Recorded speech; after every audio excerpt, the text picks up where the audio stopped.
Thank you. Hello, everyone. My name is Oakwalker, and I'm here with my best friend, Stronghorse, and we are the podcast known as Earth Medicine for the Soul. We come here periodically and we just sit around in our respective um, joints, rooms, if you will, and we talk about things shamanic. We talk about things that are relevant to our soul care.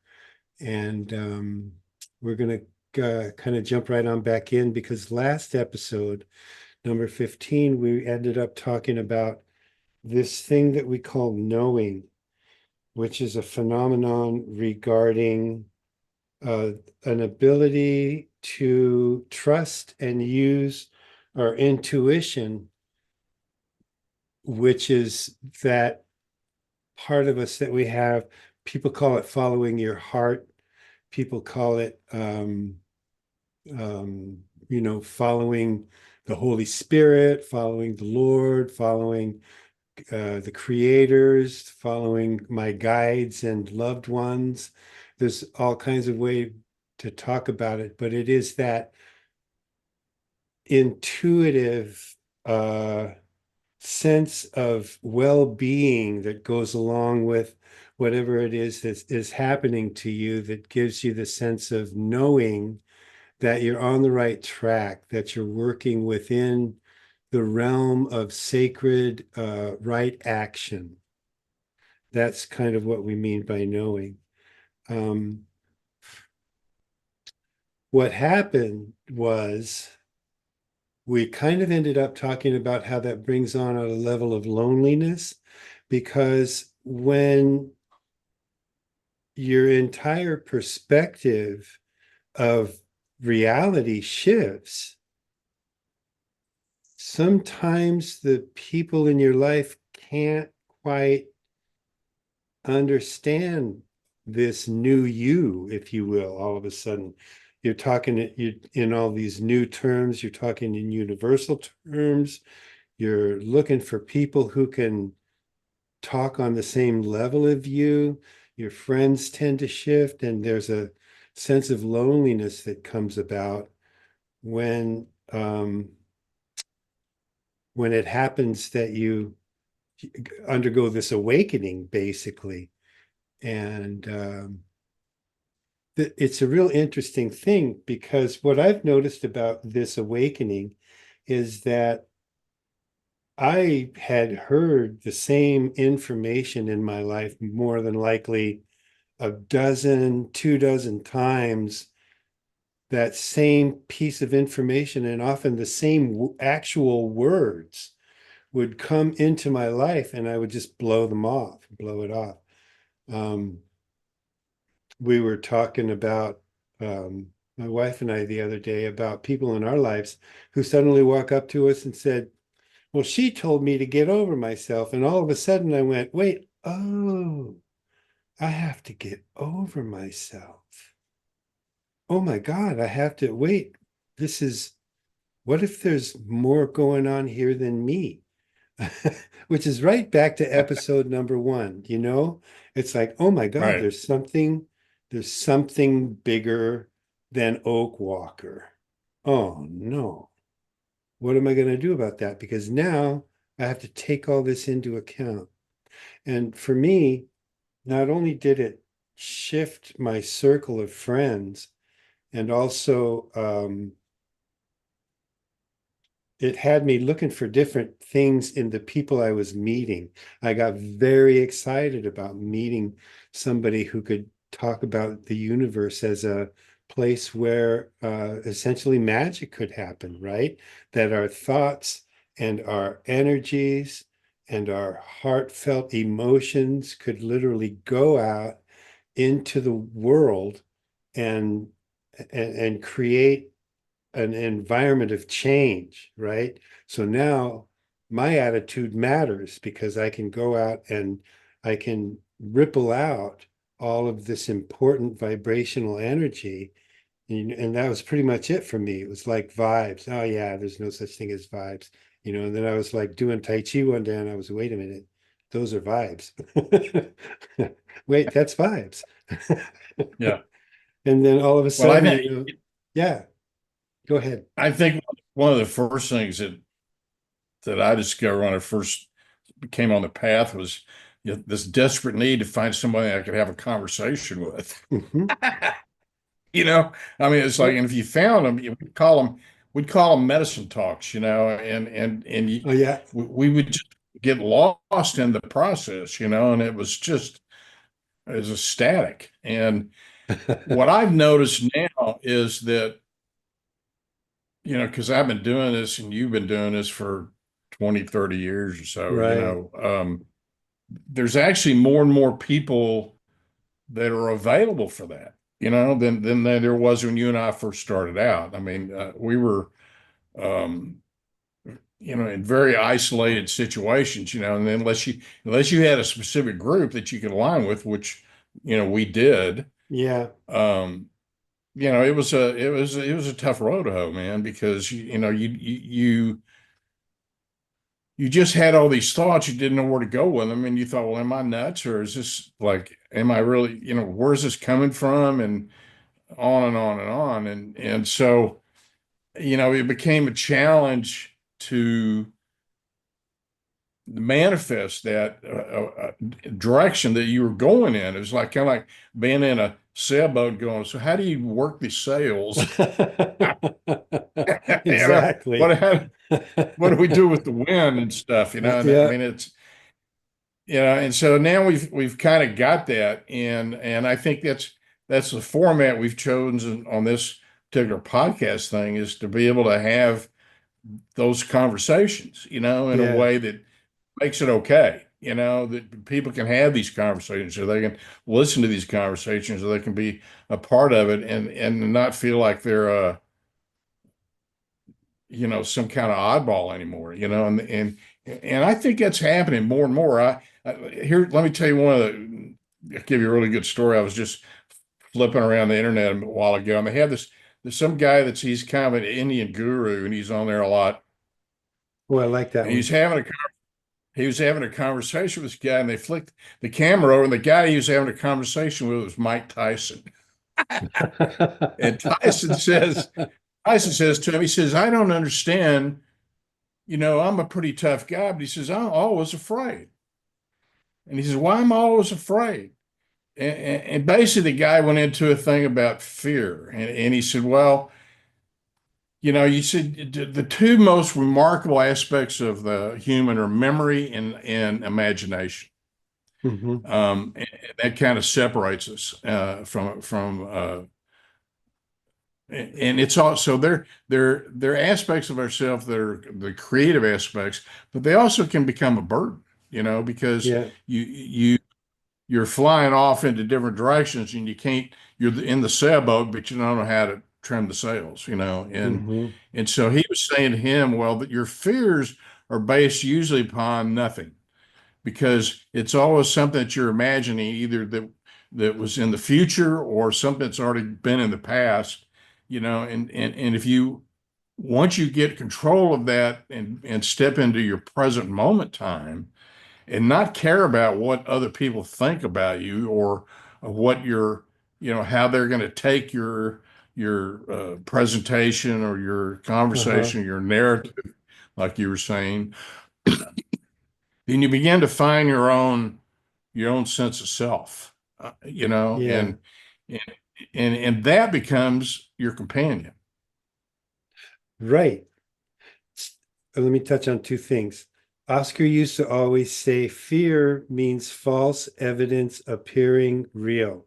I always like that one. Right, Um, right, but when you become your own best companion, that's part of that knowing and intuition, where you suddenly find that you can kind of separate yourself from your self-image.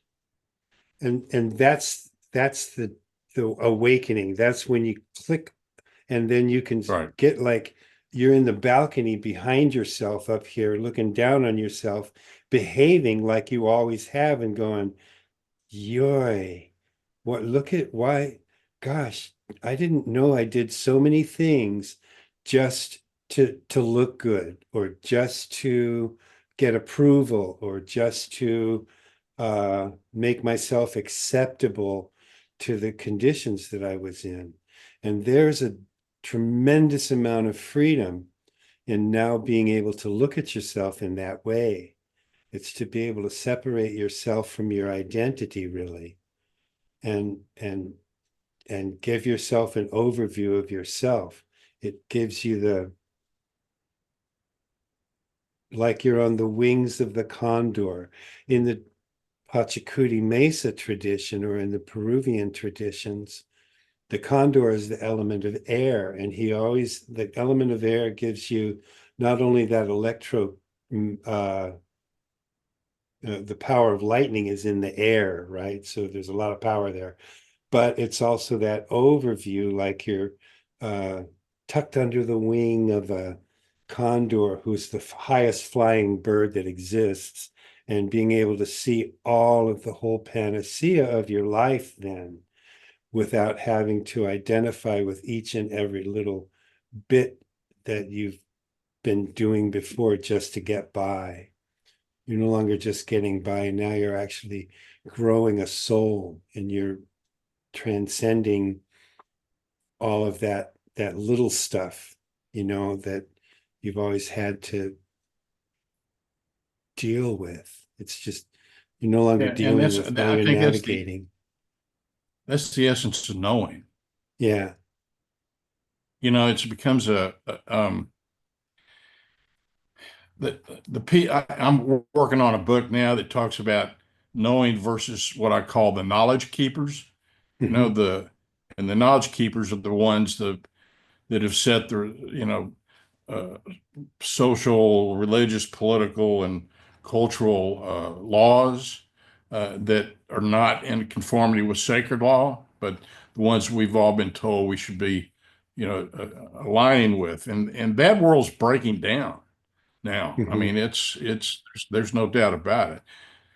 So, a lot of people are freaking out about that. I see it as a good thing. I think that um, we're on a path to evolving back into knowing, Hmm. instead of being enslaved by knowledge, because knowledge knowledge is it's a mental construct that is based on limits, because knowledge, it comes solely from the mind. So there's a beginning and an end, and basically and most of it, if you really break it down, it's all a regurgitation of one knowledge after another knowledge after another knowledge. Yeah. It's another guy's pain, another person's perspective. Then there's an argument. Well, let's just go to war about it, you know, Yeah. and it's just crazy, man. I'll have And my peons kill your peons. yeah. So I think the spread of knowing, which I think falls in alignment, as I understand it, that the Earth is going through this uh, recalibration to join into the Galactic Good word. Council, and so there's an expanded knowing happening with Mother Earth, which is a conscious being. Hmm. So there's no doubt that are going to be affected by that. I mean, they're just you're not going to be you know you can't get on a roller coaster and go, I don't understand where the hills came from. I mean, that's not going to happen. And so I think that what people are sensing and feeling is this unsuredness. Now we have an advantage, you and I do, of having gone onto a shamanic path where we went into the knowing of Grandmother Earth with full intent to Hmm. understand it. I Hmm. mean, that was the attraction to it. Yeah. What is this? What's here? I mean, this is fascinating, and Yeah. we have an adventurous soul. We enjoy taking on challenges, or stepping into the unknown, or stepping on Yeah. the knowable, because we have many lifetimes where we've done that, and then we've also been, as Melchizedek's, we're transformers, and so we set ourselves up for that. Everybody sets himself up for certain things in every lifetime. Uh-huh. This one is one where we kind of been on the front edge of this transformation into knowing. Yeah. Into a and more it's general knowing. Yeah. yeah, and it's it's a it can be a confusing state right off the bat, because like you said, you if you can just find somebody to have a conversation with, you feel like you achieved a huge victory, Oh, because most yeah. people look at you like, what the hell are you talking about, Uh-huh. Um, I'd even chase him away because I got so effusive and excited about finding somebody that I could at least speak in the same terms with. Um, and and they would, I would come on so strong that right, they'd run. right, Can't blame them, right. No, but it's the other thing I think about this is Keating is knowing brings bursts the authentic self. Hmm. It's like they're almost they're joined at the hip. I mean, there's no Yeah, way you can have one without the other. And people are not. Most people consider the authentic self based on how others see them, yeah, and that's the world of knowledge keepers. yeah. They That's measure opposite for measure your, me. huh? That's opposite for me because my Yeah, authentic well, self doesn't operate according to what other people think. Can't exactly, and be authentic. exactly. It can't, because it's like you started this off talking about intuition, that you have to follow your intuition. You have to follow your instincts.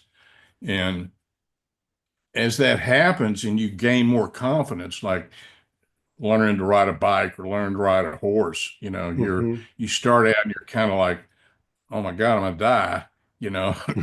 Then you get into like, wow, that your body knowing takes over, and then you're like, wow, this is well, I can totally do this now. I get this, Uh-huh. and and that's so you just have to if you amplify that picture into what's going on with the planet, it all correlates. Yeah. I mean, it's like the planet's trying to learn how to ride a bicycle. Okay. Yeah. Yeah. I mean, it's It's learning a something weird way to new. look at it, but it kind of is. Well, I mean, yeah, it's so because it's now going you into got a new lot of territory people. now. Yeah, I mean the political things just swinging back and forth.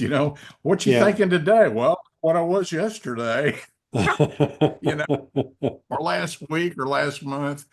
So it's and everybody's just like, oh my God, this is it's crazy, But I mean, basically, they're just hanging on the handlebars, going down the street, going, okay, I got this. Yeah. You know, And that's the I, adventure of going into the unknown there absolutely, again. It's like, when I absolutely, was learning how to surf, it was real scary in the beginning, and then it wasn't. And then I'd start doing bigger and bigger things, and then it got scary again, right? Because I kept going into a higher level of risk, and right. bigger waves and stranger breaks and places with rocks and reefs and hazards. And I Yeah, think that's, that's exactly right. yeah, But once you get into that knowing, then your sense of danger diminishes, yes, and because you feel your like you sense, have some control of your uh, surfboard. yeah. And I think that's what we're going to see on the planet. I think the dark side is imploding on itself right now. You can just see that everywhere, Yes, yeah, it everywhere. can't even You hold know, itself together. uh, it's just. I mean, if you have a really weird, dark sense of humor, you can kind of look at it as sort of funny. I But was just going to go there, and it's then I thought maybe I shouldn't. yeah, right. Humor. But that's kind of what's happening. I know that's hard for a lot of people to kind of rationalize in their brain, but the more and more I think about it, particularly like you and I were talking about yesterday, it's just we were talking about this technology and how the elites are using this thing and how they're going to convince that they're control the world. And I think the world, being Mother Earth, is probably thinking, yeah, I don't know about that. I don't know if you guys, I don't think you guys are that big, you Right. know. I mean, you haven't seen big yet. Yeah. There's always a way of coming up with something like a flood or a hurricane that has humanity standing back and going, "Holy cow, I I Yeah. cannot stop that. I can't stop a tidal wave. I can't stop a," and it's easy to give in to the temptation that Mother Earth is sending all of these evil people catastrophe because they're evil. But the fact is that uh she's gonna groom herself of Right. things that are harmful, right? Like any animal would, like bears scratch their back, and if we happen to be that which is being scratched off, I don't think she really cares if we're Well, going to I be think it's just that thing. everything's energy, and Yeah, so, if you have these pockets of ill-fated energy, and she goes, well, I just need to purify that area right there. yeah, I can't Um, have that. and Yep. and nobody wants to hear that, I mean, you and I both know my little comment about the LA fires was drew a lot of blowback, but Yeah, you know, the, I've done a few of yeah. those. Yeah, I mean, but I'm not looking at it from the way other people look at it. I'm looking at it from, well, why was that energy purged? I mean, Hmm. and not like I'm not looking at it about, well, how many people died or how much destruction occurred or all that. I was looking at, well, there's apparently there needed to be some energy cleansed there, and what was Hmm. it? And again, that's not a conversation you can have with everybody because Right, they're going to think, God, you're a cold-hearted son of a bitch. No, right. I'm just observing what I think is true. And so, the we're in a birthing process, and the earth is birthing herself, and it's been prophesized for thousands of years. Uh-huh. This moment right now has been prophesized for thousands of years. And, if you go back and look to the places where those prophecies originated from, there was a there was a correlation between Mother Earth and Father Sky, or the universe and the Earth, and Hmm. and that correlated relationship was number one priority for the people. That's why they Yes. built pyramids. That's why, Yeah. you know, th- I mean, it was all about that because, and so, that knowledge or knowing was lost, Mm. through the growth of colonialism and et cetera, but Yeah. now it's coming back. Hmm. The Because degree, so it's the inevitability factor of all that. You can't stop the if the universe is based on love, then at some point the love is going to have to prevail again. And that I think is absolutely, where we're heading absolutely. And again, into. if you go back and look at, that's my comment about the tech bros. You're not as big as you think you are. You Exactly. know, you're going to get a teaching that you're not going to like. And I don't care how many bunkers you have and whatever, Right. you know, however you're trying to think you can shield yourself. It's like I saw this comedian the other day and he was going, let me ask you people a question. Elon Musk says that we're going to Mars. Any of you guys going with him? Mm. You know, who's Yep. we? Who's going Right. to Mars? I mean, I don't know anybody that's like, yeah, I'd like to go, I mean, so Can't think of a lot of yeah, people who want to. well, I think those people that want to are the people that don't understand where they are, Or yeah, right. you know? I mean, they just don't get it, man. They don't get Hmm. what an amazing place that they're. here for such a very short period of time. Yeah. It's an ungratefulness if you want to add a label to it, because it's real serious when people start saying things like, well, we wasted this planet, let's just go start another one somewhere. I mean, that's, And that's not knowing. See, that's the opposite yeah, of knowing. right. That's the dead end of knowledge. Hmm. You know, there's just this knowledge is not working out. Let's go find some other knowledge. Yeah. Right. How to And make that work. right. You And know, and it's when you're just living on a conscious being that that's completely non-functional. It's insane. It's insane. It oh, truly it is is. insane. Hmm. Yeah. So, and I think that's what we're trying to do with this podcast is bring some sanity to the conversation, and have people Hmm. realize that, there's another way of looking at the planet, looking at themselves and looking at the world, but I mean, from my standpoint, the only way that of course, this is my experience, that the way I developed knowing was going straight into ceremonial context within the shamanic path. Yeah, That that's was, what worked for me too.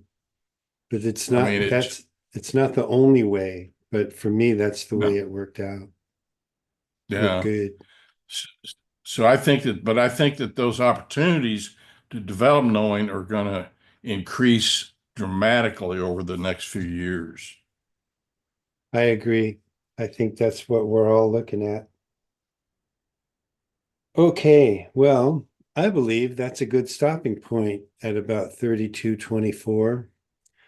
And Okay. so we'll take this up again in our next episode. And I want to thank everybody. I want to remind people that this is a podcast known as Earth Medicine for the Soul. There's some exciting things coming up in the way that we're going to be able to share and improve and have more services. And we'll let you know how that develops as we go forward. Thank you, everyone, for coming and joining us and for giving us the time and respect to listen in on us. Oh, thank you. Aho.